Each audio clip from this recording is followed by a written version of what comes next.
Okay, by this point, I'm sure you've seen the video because it blew up the internet this weekend. And if you haven't seen it, I'm going to leave a link in the description below, just right here, where you can go check out the full long-form version of the video of the Utah nurse who got arrested for essentially doing her job and following the Constitution. Okay? Now that you've had a chance to watch that video, I want to set the stage in two ways. One, anytime there's breaking news, and I say this with a background in broadcast journalism, working for a local news station here in Salt Lake City called KSL. I say this with the full qualification of my communications degree in broadcast journalism from a 4-year accredited university, okay? Anytime there's breaking news, particularly if it's something exciting or controversial or crazy or wild and it's going viral and everyone's talking about it, you have to give it a little while to simmer. Give it a little while to collect all the facts before you form a strong opinion. Because if you don't, you're going to get your opinion spoon-fed to you from your favorite news outlet. And that's not an opinion. That's just repeating what you heard on CNN or Fox News or MSNBC or wherever you get your news from. So I recommend giving it a little bit of passage of time and going and getting the original, unedited, full version if possible. So this link that I'm including in the description below is the long form version of the video. And you can go watch the whole thing. It's going to make it pretty evident what happened here. Okay? That side rant aside, let's talk about the facts of the case, the facts of the issue. It's not a case, really. Not yet, anyway. Okay, University of Utah nurse Alex Wubbels doing her job.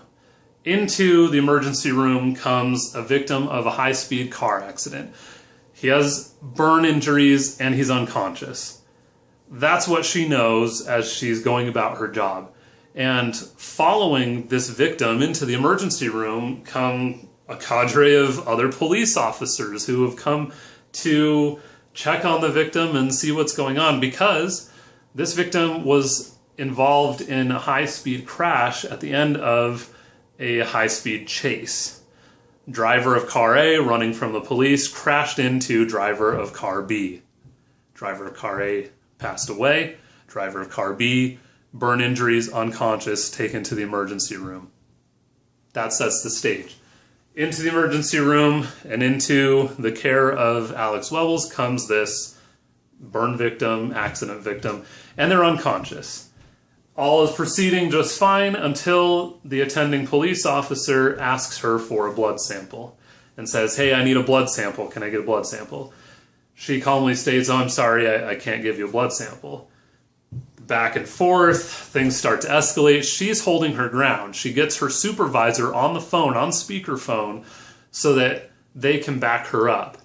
And they do. She pulls out a page from their training manual, from the documented policies and procedures of the hospital, which, by the way, had been agreed to by the local police department just the prior year. Because in 2016, a Supreme Court case, and in case you don't know how the U.S. justice system works, the Supreme Court is as high as it goes. They're the ones who determine what's constitutional and what's not. They determined that you can only collect a blood sample from someone in one of three cases. One, either the patient themselves or someone who is directly responsible for them and their medical care gives their consent. In this case, the patient is unconscious and there's no one to give their consent. Or you can have a police warrant, electronic or otherwise. In this case, no warrant. Or, and this is the only other exception, the person's under arrest. In this case, the person was not under arrest. They did nothing wrong. They were a victim in this accident. So, this nurse, and again, if you just watched the long-form video, you saw her very calmly and patiently explain this several times, says, "Well, I can't get the consent from the victim because they're unconscious. You don't have a warrant, and they're not under arrest. So none of these things apply." So the police officer at this point, getting more and more irate and frustrated, basically says, "Okay, we're done." and just kind of manhandles her, for lack of a better term, and kind of pushes her out the door of the ER as she's protesting and saying, "This is crazy. What did I do? I did nothing wrong. This is crazy. What's going on?" Places her under arrest, puts her in the back of the patrol car. As you can kind of hear and see in the background, some of the other police officers are questioning the tactics of the one who did the arresting, but didn't do anything to stop him or prevent him, other than just voice their concern. So, fast forward to this video getting out, basically. It hit the media, and then everybody had to comment on it. There were live press conferences, the mayor of Salt Lake City, the chief of police for Salt Lake Police, the head of the University of Utah Hospital. Everybody had to get involved. And of course, because that video is so shocking, it blew up and went national, went viral. And because it's also polarizing, because we're in a national environment of police allegedly abusing their power and taking things too far, this touched a nerve, and a lot of people got involved. Libertarians pointed to it as an example of government overreach, right? Democrats and civil libertarians pointed to it as an example of police brutality, etc., right? It could be seen as an invasion of privacy, forcing someone to give up, whatever. There's a reason there was a Supreme Court case on it, because it's a divisive issue, and we needed a ruling from the highest court in the land, so that's what we got. And she was doing her job. She followed hospital policies and procedures. She followed the Constitution. The police officer did not. And this is a policy that the Salt Lake Police Department had been trained on in 2016. Like last year, not even that long ago. So he should have been well aware of the policy and was not. And you can tell in this case, there's a moment where he's had enough and he's not putting up with it anymore. And I don't know if he felt like she was just using her position of authority to whatever. But that's exactly what he did. And he arrested her without real reason to do so. So, long story short, everybody had an opinion at that moment in time, when all we knew was that he had arrested her. And that's the video that's gone viral, and that's the video that's gotten posted and reposted and shared all over the place, without the rest of the context. And this is why I say you need to give it the passage of time before you make a real opinion about stuff. What happened was the mayor of Salt Lake City, the police chief, everyone came out and said, no, this is wrong, and we apologize. There was an official apology from the police department. Now, day one, when this video came out, this officer was reassigned to a non-patrol, non-blood collection duty, so, driving a desk, as some people refer to it, administrative duty. And then they were placed on administrative leave.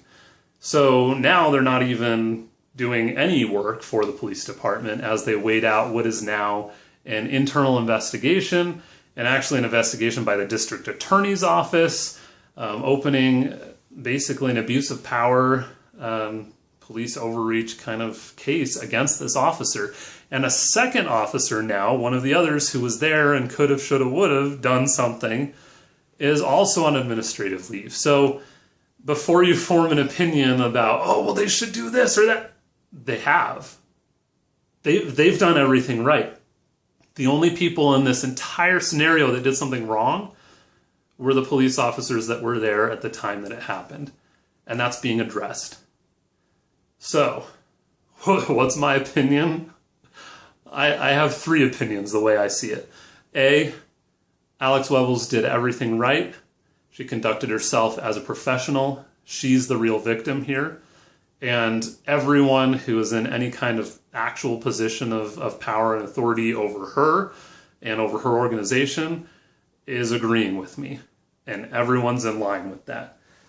She has been issued formal apologies from the people involved and, well, maybe not from the individuals involved, but from the organizations involved in this.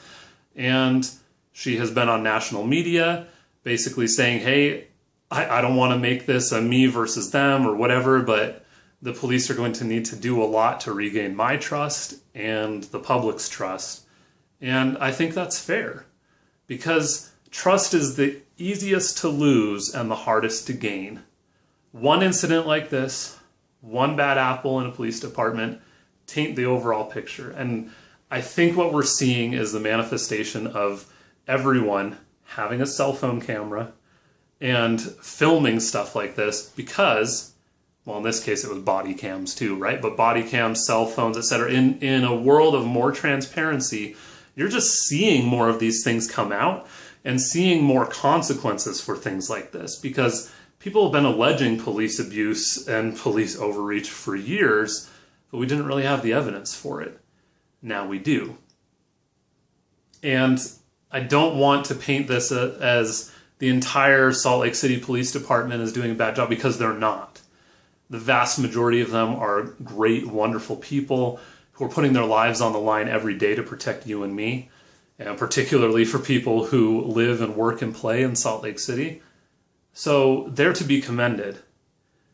But I think almost more so than the officer who was out of line and arrested this nurse, I look at those other officers for not keeping him in line.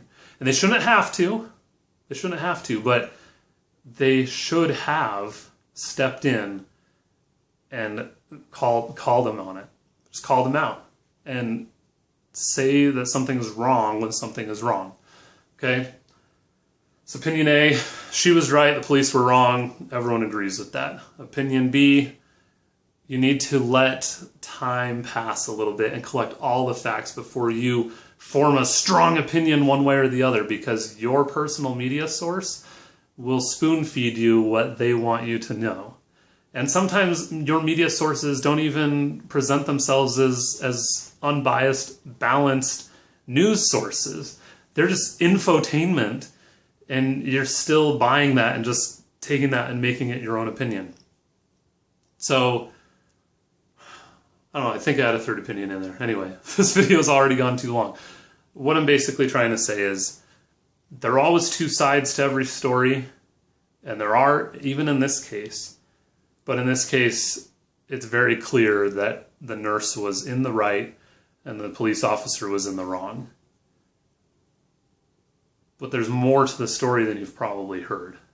So I encourage you to go read up on the facts, watch the long form video, and inform yourself, not just about this story, but about all news stories in general. That's my opinion for today. That is a long Mark Reviews video, probably the longest on this channel. But it was by special request from a fan of mine who likes Mark Reviews and wanted to know my take on breaking news. And I gave it a couple of days so that I made sure I had all the facts. And I stand by this video. What about you? Where do you fall on this issue? Leave your comments in the section below. I'd especially be interested to hear from you if you are a law enforcement officer or you're related to one and you can kind of see more evidence in favor of the actions of the police officer. I'd love to hear that. I'm open to these things because I like to have my opinion changed if it needs to be. In this case, I feel pretty solid, and I think all of you will too if you go watch that video. That's it. Subscribe to this channel by clicking over here. If you want more opinion videos like this, let me know in the comments below. I'm okay making them. It's just not what I normally do. Then over here on this side, check out some of the other videos that I've made for this channel. Thank you for subscribing.